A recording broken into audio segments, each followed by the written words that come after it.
Eidolonic necromancy is the ability to interact with spirits and create forms that respond to specific commands and that can emulate a living dead. Unless we look beneath the surface of the obvious, necromancy appears hopelessly overburdened by paradoxes. At face value, necromancy appears to place us into communication with the spirit of a person who has died. What does that even mean? The spirit of a person who has died. What is the spirit? If it is the eternal essence of the self, then it is what we call the self that dies only after a short time, relative to the eternity of the spirit. The self then would be a transitory state, whereas the spirit would be the permanent state of the individual. If we were actually contacting the eternal essence of the individual, it would bear little to no resemblance to the identity of the spirit assumed in life. It would not appear human at all, let alone present itself in a translucent double of the body that the spirit lived in. Many people seek out necromancy to contact deceased loved ones, and indeed the Eidolon ghost forms, sometimes producing extreme phenomena. Still, most of the time it manifests intuitively and emotionally, providing the needed conclusion and release.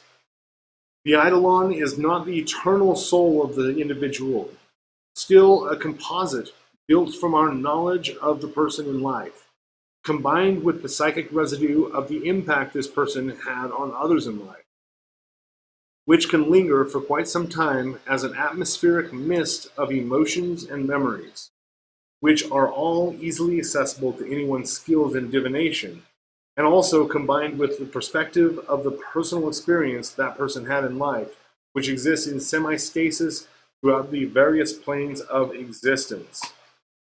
So that was quite a bit of some dense reading out of that, but in essence, when we're working with the soul of the dead, really we're just working with what could be called an echo or a shadow. It's not actually that person's immortal self. It is, but it's not just the echo, it's not just that fragment, that we're able to build upon that memories, even to the point of memories we haven't had of that person, memories other people have had that we're able to extract. That one of the things specifically with working with the dead is smelling a cologne. Now, I am pretty certain that in whatever psychic realms these spirits might exist in, or might be trapped in between, pretty sure they're not going to the store and buying fresh cologne and spraying that cologne until the bottle runs out and buying another one. So what is that? What's that smell? I've smelled my grandmother's perfume after she passed away several times when I've made contact with her. That's the first thing that comes. And what is that? It's triggering that from your memory, and not just, again, from your memory, but perhaps from the causal plane where all memory is stored. So, yeah. Kenneth says, I've been thinking about renting out a storage unit and making it my temple, but I'm not sure it will work out. Okay, I'm going to be honest with you, Kenneth. It is all, like, I've done it. I've lived out of storage units. I've made storage units into my temples before. It's never worked out well. First off, as soon as anybody sees what's in there, they freak out. They ask you to move. When they see that you're spending too much time in there, they usually have a conversation with you as well. Yeah. It's if anybody hears, like, I had to be really careful about, got to keep my chanting really quiet, keep my commanding to the spirits really quiet. And actually, I even kind of had that in my last house, and that's a big part of what encouraged me to come and live out here in the middle of nowhere. is the fact that I can make as much noise as I want in my temple and nobody can hear it. Storage units can be a little tricky with that, though.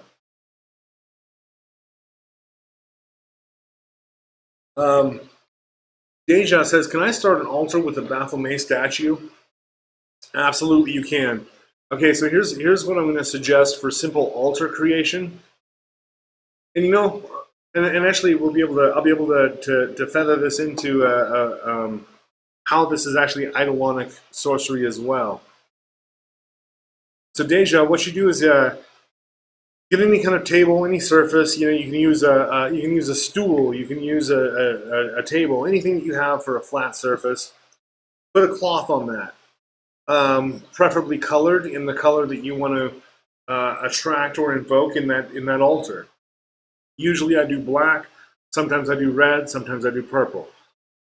Sometimes green, but not that often. Green I'm going to use for some healing rites and some earthy element type of planetary spirits maybe.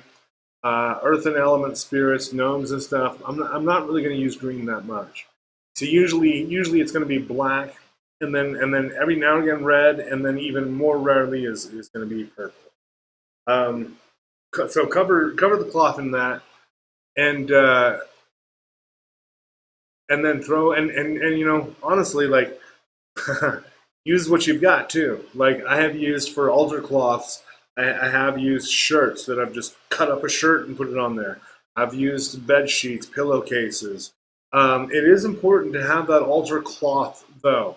The reason that that's important is that's actually the altar cloth is actually the base of your altar. Uh, if you ever want to move altars, you ever want to take your whole altar to another place, you can just bundle that right up, put your cloth back down, you've got your new altar space. If you're going to use a bare wood altar, you've got to go through a bit of a process of taking the energy that's in that altar out and putting the energy that you want in. If you use an altar cloth, it's just kind of done for you. But yeah, then put up your altar or put up your statue of Baphomet. And then here's what I would say to do with this statue.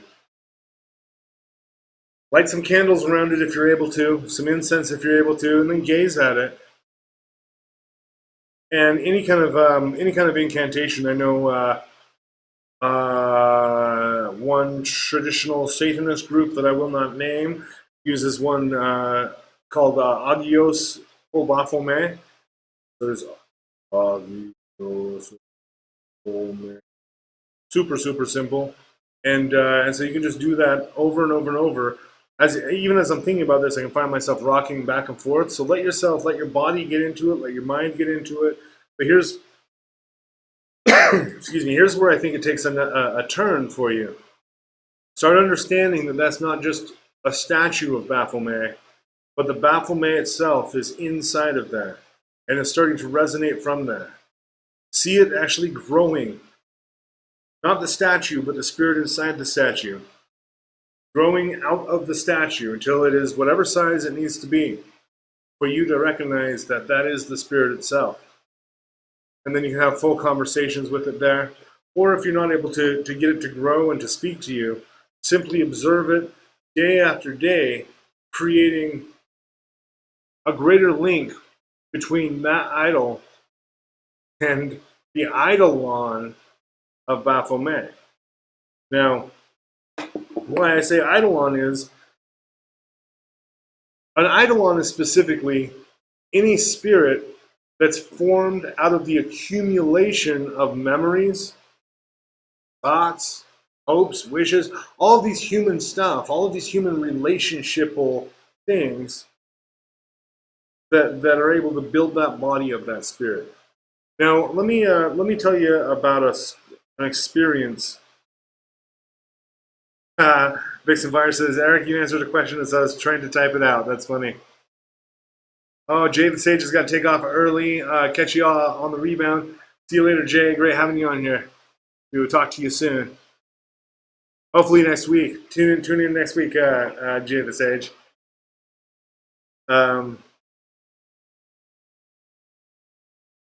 Yeah, web designers do not much like to talk about demons and curses and all of that. That's very, very true.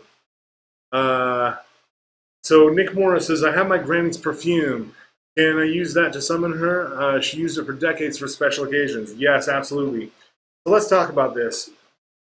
Let me tell you a little story before I read anymore. I've got some other stuff I'd like to read to you, but I want to tell you about a witch, that is buried in the local cemetery.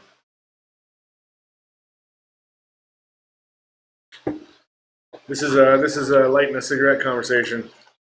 Oh sure. Um,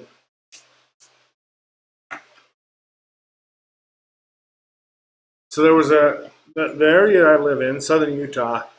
This was all founded by pioneers who came out here as part of the Mormon pioneer trek across to the west.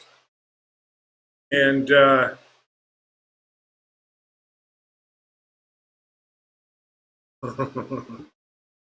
many of so Mormons that happen to hear this conversation are going to have some objection to what I'm about to say, but it is the truth, people.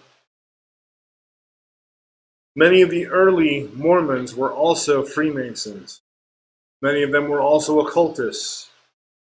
Joseph Smith, the founder of the Mormon Church, was found with a medallion of Jupiter around his neck that grants him power over the minds of the masses. And this was a talisman from Francis Barrett's The Magus, which was one of the very few books on the occult at that time. And to think that a person like Joseph Smith would be in possession of not just that book, but have a custom-made amulet made of tin around his neck from that book. He wasn't just an admirer of occult, he was an occultist himself. And many early Mormons were also occultists. But they wouldn't call it a cult. They wouldn't call it demonolatry at all. They wouldn't call it witchcraft. In fact, many of them felt that they were practicing the true priesthood of Christ. Sure. So there was one such lady, Linda Goldthwaite Knight. Really interesting character if anybody wants to do some research on her. Linda Goldthwaite Knight. She's buried here locally. And she had a remarkable ability to pray for people to die. But along her path, I believe she had a husband at one point that was abusive to her. And so she just prayed for God to take this abusive man away from her, and he died. She actually had a few husbands who passed away mysteriously. But it was always through illnesses and such. And she would always be upfront. Hey, I prayed to God in the name of Jesus. And they just keep dying. And when everybody that she would pray for would die, she always had just one response. God is good. God is good. Which is basically the English translation of Allah Akbar, right? So it's really unknown how many people she actually was able to use her magic to end their lives, but she was both respected and feared. They didn't dare accuse her of witchcraft because she seemed to be in contact with the very same forces that they were attempting to get in contact. She seemed to be a prophetess. But if Spirit came into her and said you had to die, and she pronounced it, you were going. So when I was a kid, when I was about 16, we started going, 15, 16, we started, my friends took me there. Hey, you got to check out this grave. The grave is a really cool grave. It's got a big marble orb on it. It has her name on there. And on the headstone it says, not dead but sleeping. Not dead but sleeping. Where have I heard that before? Oh, the Necronomicon. The Necronomicon. This is what they say of the Ancient Ones. This is what they say of Tiamat. not dead but dreaming, not dead but sleeping. Why would she have that on her gravestone? Wow. Um, and you know, she's again, really strong divide. She's a saint, also kind of a sorceress. Um, so I got my assistant at that time, Doug. I had this guy, Doug, working for me, and so I got with him and said, Doug, we got to track everything we can down about this woman. This is all included in my my Mastering Black Magic video course. You can go to all.co/black magic. I think takes you there. Um, so so what we did is we got old news articles, news clippings, any kind of photographs that we could get of her. Um, so somehow Doug was able to get a piece of her clothing. A piece of her clothing. I don't know. I didn't ask too many questions. I'm not going to get too specific about what the piece of clothing was. It was just a normal, general piece of clothing. But he said it belonged to her. I believe him. It did seem to be a link that we were looking for. Now, with all of this, we used all of this to make contact with her spirit and to get revelation from her. I was actually looking. What I was looking for is I was looking for her to apprentice me a bit, teach me some of her tricks. We were able to raise her, but I'm going to be honest, there wasn't much useful that came out of those conversations. She seemed to be extremely confused. And that could be the fact that she died 100 years ago. Maybe. I don't know. I'm not exactly sure how this works. But she just seemed to just be extraordinarily confused and not really clear on much of anything. Nevertheless, we did get her spirit there. Now, in life, perhaps she seemed to others to be confused and not clear on things as well. She did seem to be quite a bit off her rocker. So,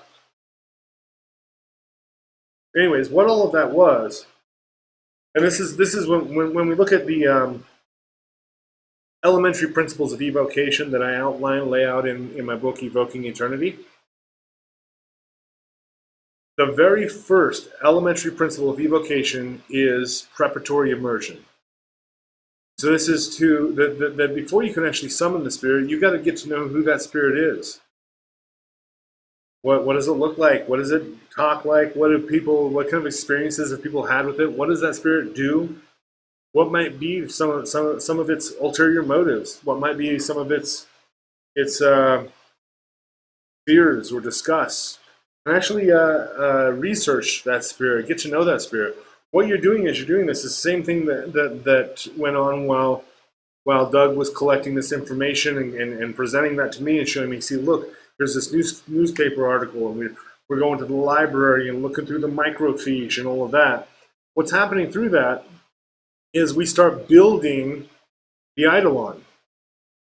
We actually start building the spirit from the ground up. This was just a name on a piece of stone. Now, who was it in life? Start building that spirit. What does she look like? How tall was she? What kind of clothes did she wear? Specifically, one of the things that I want to know, specifically when I'm working with spirits of the dead, specifically female spirits of the dead, what's their hair like? Then with any spirit, what are their eyes like? I try to lock onto that. The hair is an interesting one. It's almost impossible for me, just right now or at any point, to imagine hair. To imagine hair just with my imagination. Try to, not thinking about anybody that I know or anybody I've ever seen, try to imagine from scratch the fineness of somebody's hair. And then especially when you get astral winds blowing somebody's hair, if you can see the details of a spirit's hair blowing in the astral wind, you're locked in. You are locked in. So, but anyway, so the whole process did I say Linda Goldthwait? No, I meant Lydia. Lydia. I felt like I was saying something wrong. Lydia Goldthwait Knight. So the whole process with Lydia, before we could even get to the point of working with her, of calling her forth, she had to become a real entity to us. We had to put some memory there. We had to put something there, and then the extra bit of him being able to find her a piece of her clothing that we could use. That was the extra link. So Nick, I believe it was Nick Mora asked if you can use perfume. Absolutely. If you can get some clothes that your grandmother wore. Um, I mean, look, you could do, you can do this, and this is the way we did it. It's almost straight out of Beetlejuice, where you lay the clothing out on the out on a table, as if that person is going to fill their own clothing.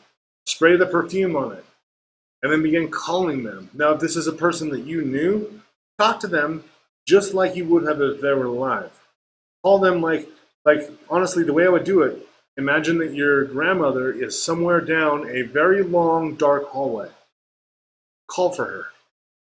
Get her to come to you over and over, and get her to come even closer. And so yeah, you can definitely use the perfume and those kinds of items. And what that's going to do is that's going to trigger your memory. But then something really crazy happens with memory, with thought, that it's not just your memory. But you actually start tapping into other memories, memories that other people have had of your grandmother, memories that your grandmother had maybe of you. See what you guys are having to say about this. El the Alchemist says the book of deification I'm quite interested in. Does ND speak deeply into vampirism in that book? The Wealth book is excellent. Yeah, ND goes hardcore into vampirism.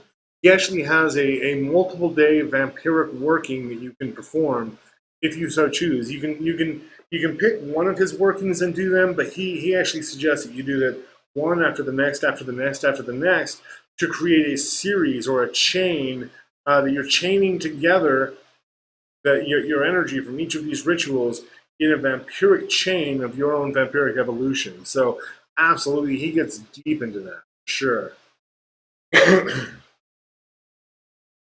uh, Deja says, I'm actually serious about this stuff. I've been watching on TV for a long time. Now I can do more than just watch. And yeah, I know that no, absolutely. And you know that this is really the thing is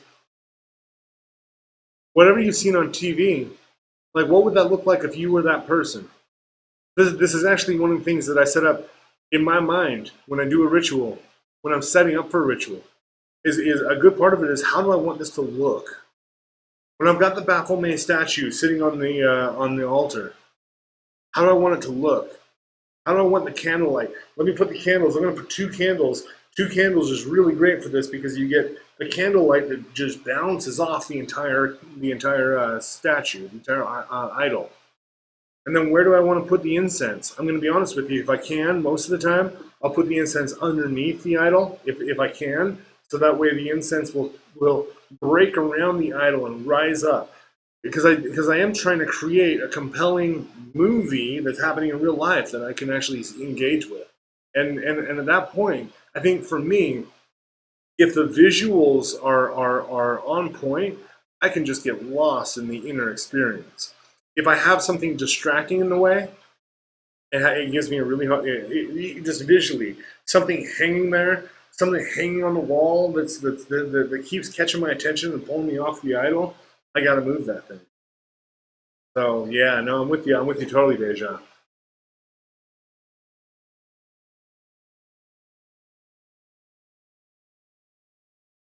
Hmm. Now, Kenneth, that's interesting. You say, can you tie your eidolon with your eternal self? Now, okay, so here's one thing is that's interesting. We rarely create our own eidolons. We rarely create our own eidolons. The eidolon of myself is rarely created by me. The eidolon is created by people who remember me, people who observe me, people who think about me, people who have interacted with me. All of this creates basically an egregore of me. And so at this point, we can almost use the terms egregore and eidolon synonymously. Let me actually go ahead and turn to the all-knowing oracle of the internet. We've got the definition for eidolon pulled up. I would like to also bring up. So the definition of an egregore is an occult concept representing a non-physical entity that arises from the collective thoughts of a distinct group of people. Okay, fair enough. Eidolon is an image, an idol, a double, an apparition, a phantom, a ghost. Is a spirit image of a living or dead person, a shade or phantom look-alike of the human form. This is really an interesting concept too. How can you tell if it's an eidolon? Does it look like a person? It's probably an eidolon. If you're dealing with something that you think might be an eternal soul, I don't know. I'm just kind of thinking this through right now with you guys. That might be an interesting thing. But yeah, so there is something very similar there. I think maybe the only difference is that an egregore, the definition is saying that an egregore needs to be created by a group of people. I disagree. An egregore can absolutely be created by a single individual, and I am going to prove it. Go ahead and dip into this old oldie but goodie, Summoning Spirits by Konstantinos, The Art of Magical Evocation. Great book, not nearly as good as Evoking Eternity by E.A.Koetting, but this is still a pretty good book.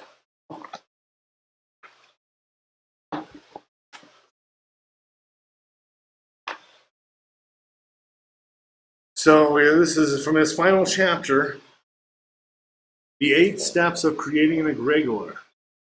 The process of creating and eventually destroying an egregore consists of 8 steps. 1. Deciding what task it will accomplish. 2. Deciding on its appearance.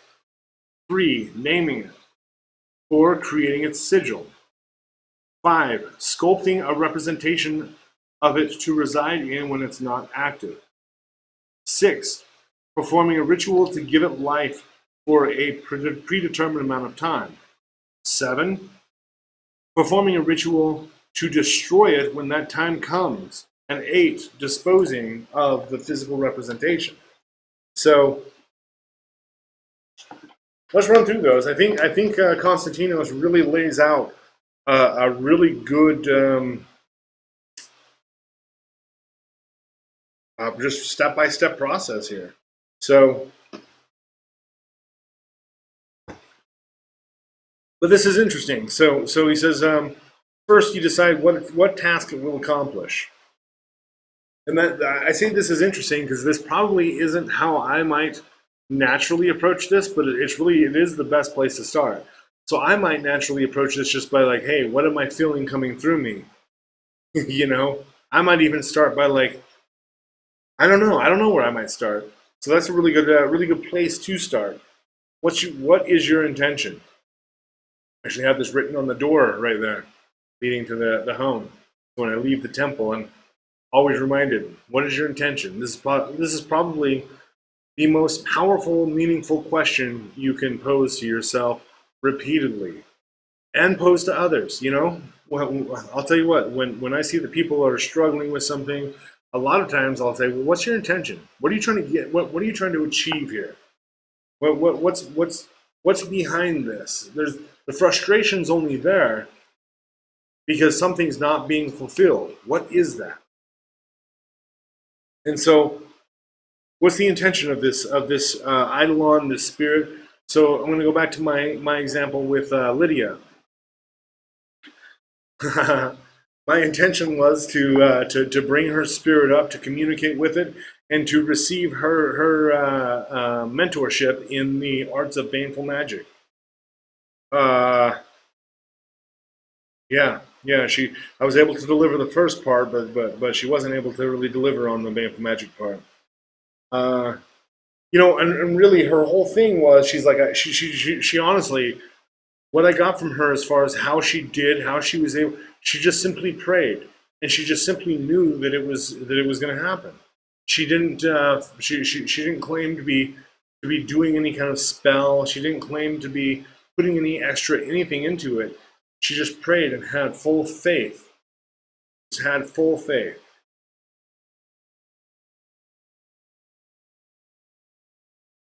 So number two is deciding on its appearance. Okay, so with an egregore or an eidolon, this actually, even when you're working with the spirit of the dead, well, first let's take this in the form of a let's say a demonic egregore. Okay, what does it look like? Do you want it to have horns? How tall is it? Does it have is it humanoid at all? If it is, or if it's not, whatever the case is, start developing what this actually is supposed to look like. um, yeah. Now, if you're working with a spirit of the dead, this is also something to consider. What version am I getting? Especially where people recently, the past 100 years, have been living longer. Past maybe a couple 100 years, have been living longer. That what age are you looking for this person in? And you really do need to target that. And maybe that's, I'm going to be honest with you, that may be part of the problem that we had with Lydia. Is like a lot of the photos we got, the old newspaper clippings, these were all after they had arrived here in Utah, after they had gotten settled, and she was an old lady at that point. Maybe she had lost her mind. Maybe I could have done better by setting the intention of connecting with a younger, more coherent person. But also, with deciding on its appearance, you do need to take into consideration, like, what did this person look like? What did they look like? And even if you're working with somebody that you're trying to recall the spirit of somebody that you have known in life, this is one of the big things, is remembering what they look like, remembering it so well you can start to see it, doing that with your eyes open and actually having that meeting take place. Naming it. This is a big one. Naming it. Now, so if we're working with the spirit of the dead, you just name it the spirit of the dead. Now, this is an interesting thing. So, who was it that had asked a minute ago? Pop out my chat again. Who had asked just a minute ago that if they could bind it to their eternal self? Kenneth, that was Kenneth. Said, can you tie your eidolon with your eternal self? No, not really. But what happens is you actually start binding this loose egregore you're creating from the ideas you're picking up and such. You actually start binding that with who that person actually was in life. You start tapping into who that person was. So you do start binding that real person with this almost imaginative form that you've created. And then naming it, when you name it, this is one of the, I think, most overlooked principles in magic, is the power of naming something. When you name something, so for instance, there's a spell called Met Kalfu's Black Pin Trick. You can find this in my book, Spider and Green Butterfly. So you take a black pin and you name that pin Kalfu. Kalfu, the Lord the Lord of the back doors. Now, when you're naming it, it's not just a matter of calling it Kalfu. As you're calling it Kalfu, as you name it Kalfu, it is being injected with the spirit of Kalfu. It is becoming possessed. It's known in voodoo that all things are done through possession. And so the pin, the black pin, becomes possessed by Kalfu as you name it Kalfu. And then you take a piece of clay, you take a figure of a person, the figure of your enemy that you've made out of clay that's taken from a specific river. and you mold that into the figure of the person that you want to affect. Write their name on the chest, and then write their name on the chest, and then name them. Name them the person.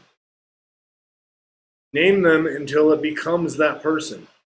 This is really hard to understand how to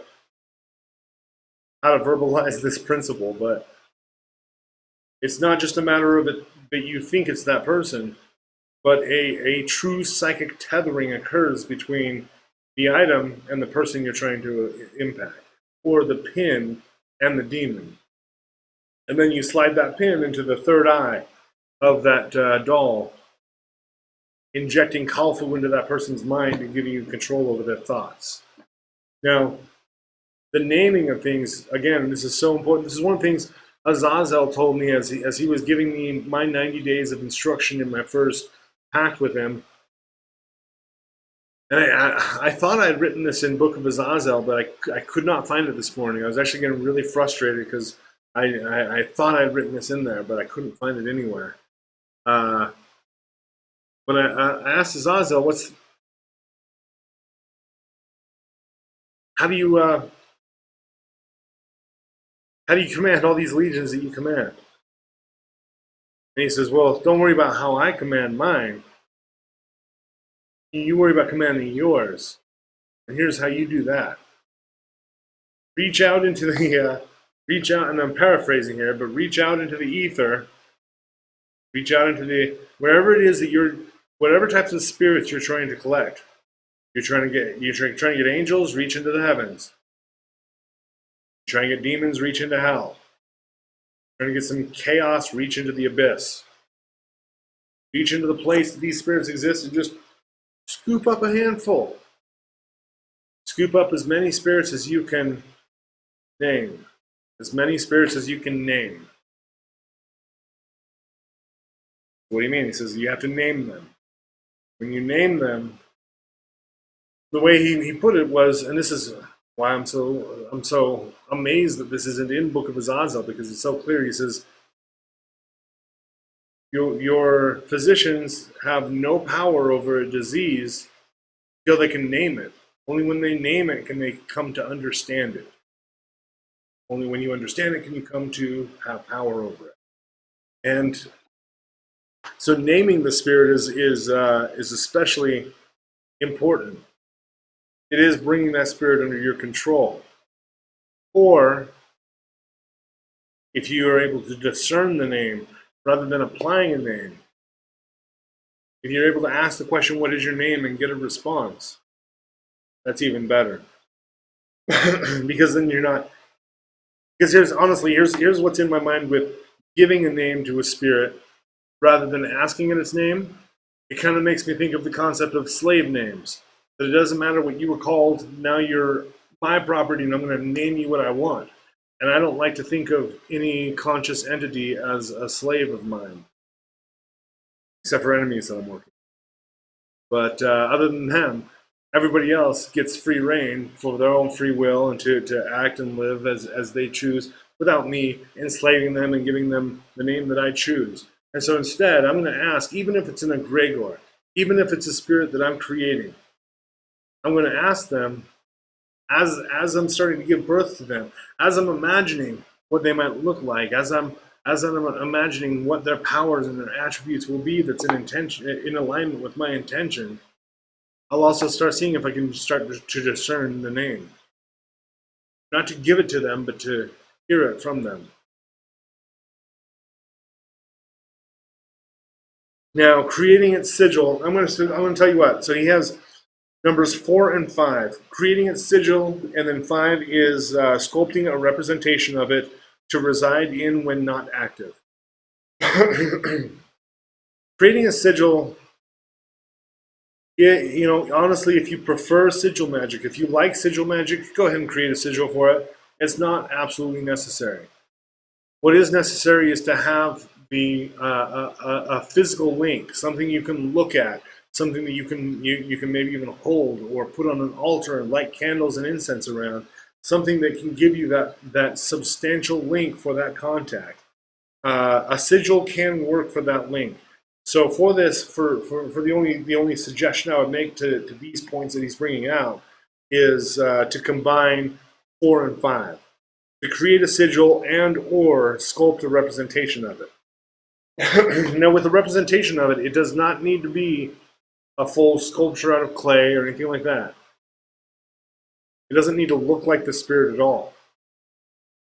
It just needs to be a lamp, a house, an idol, something that you can form and that you know that that's the house of the spirit. I've made these with candles, candle wax, Play-Doh, concrete. I've made some idols out of concrete. So there's all kinds of things you can use to make these idols. It doesn't, and never once, honestly, never once has it actually looked like a spirit. I'm actually going to show off an idol right now. I'm going to grab this idol right here.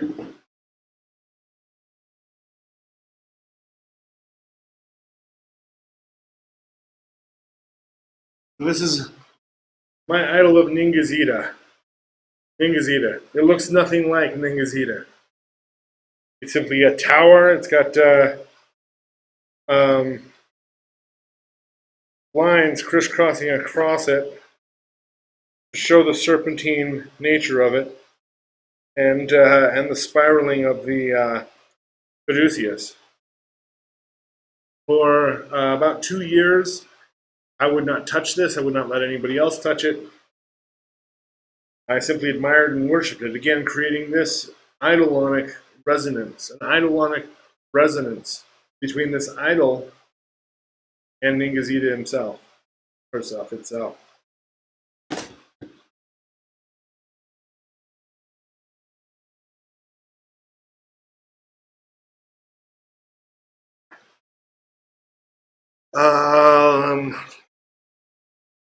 So then step 6 is performing a ritual to give it life for a predetermined amount of time. And then this is where we get really white magic-y versus black magic-y. And then 7 is performing a ritual to destroy it when that time comes and disposing of the physical representation.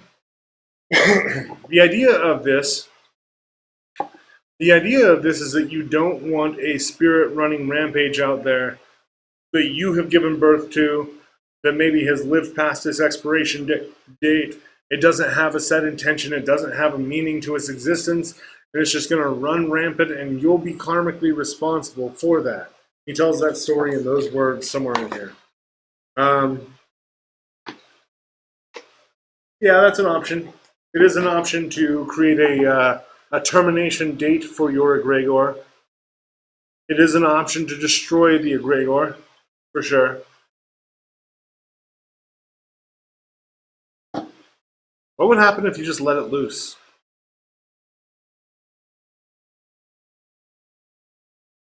Well, we don't have to wonder, because I've done it. I'm sure many of you have too. Created something out of the power of your imagination, out of the passion of your will. Let's actually talk about this for a second before I jump into the book of Azazel, or into the grimoire of Azazel.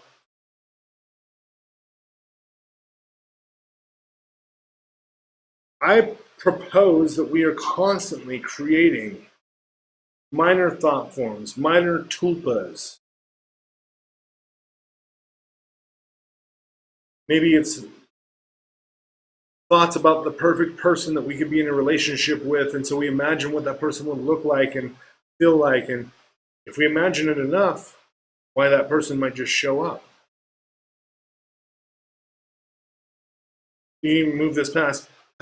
We're thinking about eidolons, maybe as eidolons and egregores, maybe as being human-formed things.